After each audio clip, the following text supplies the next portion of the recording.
I'm saying transfer for your D and come out on I dare say you're about me. Yes, I'm sure for shame. And then some do a sin and swinty our pressure by my penny. Our micro garden sending some how do be a waka chemuno. Meaning an idea of my home crime and some sure for a busano. Namna, well, yes, I press meeting and some are quite a dead pa and a busano a quite don't for near the 2 mission and so bar or bet tackle a Galamsey or bet fight against Galamsey and one sharon. You're about me to the boss church and your man who do me quite doa. Your fast will bet me a bois and my con at a Galamsey, a quite order of fast will bet tackle a Galamsey and what is all dopina and a day at 2 a bia.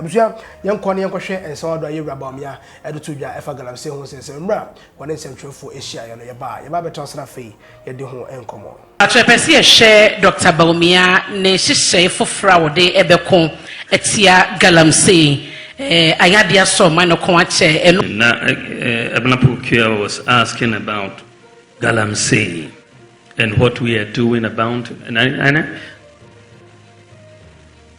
sa yo ene maminka chi kakra Galamsey no asamin ba kakra ye pese yesesa nshisha ewo ye mining sector say Galamsey for ni permit licenses ye di mo ye besesa san shisha no ye be ye na easy mrepa ma ubia oye Galamsey ene obenya mining license odebi ejuma so yede some ranaba district committees traditional leaders through the minerals commission omobenya licenses omobe register ne omogana card then yebe community mining schemes geological survey authority behwehwe omu survey no na omu hu se ahana gold no wo ahana gold no ene se de omu to gold no trial and error ubako akotu ha wenya na wako ha wenya na o se asase no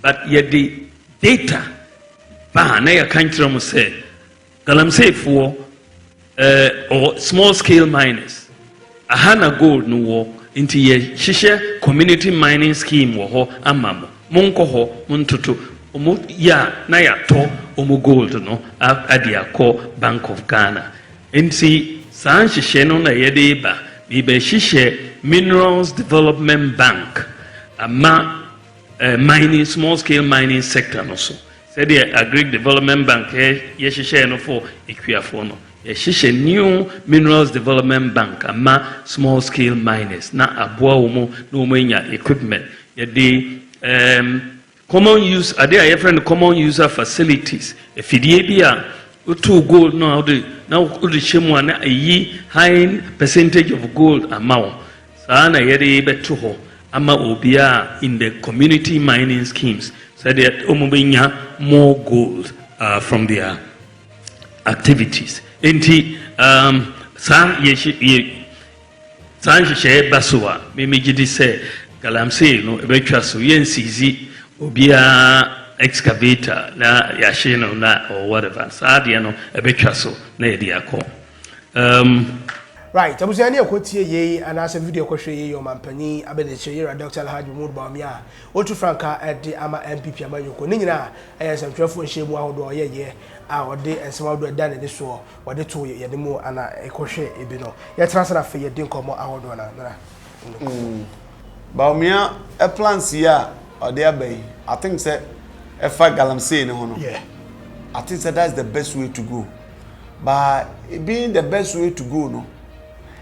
Is a political talk. And now say a reality. A idea be a dana kuma so person we yampa.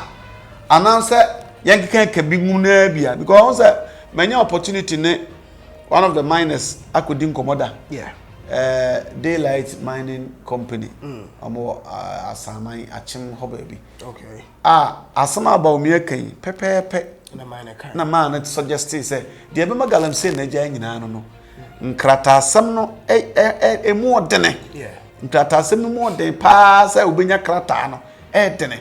Nti anka ban pese Galamsey tutwa dia ye ma obi ankrata o se nso ayi nso ukura nkrata ebetumi abeje furu nsem ye che nso ye easy ba nkrata se na ye di tro obi e won twetwede no eti se sa plans ye e ni trimu I am pass the bed adwuma de ya anka that's the best way but onkonkore no ba me dey tell Bawumia me kan no support because no he's not a politician but he's going to be working with politicians ono ankasa onye politician ba woni nkofo ne politicians na ebe adwuma no enti how will he be able to control them use his executorial powers to control them na the vision na woni trim no because most of the guy is faithful woman akwanya he wants to performance opeso ye bibiji ne din but se na we nya total control ombekwa sa atwene pie toto e de atwenanwea e man da yeso nyina aye genjan etin de o kan de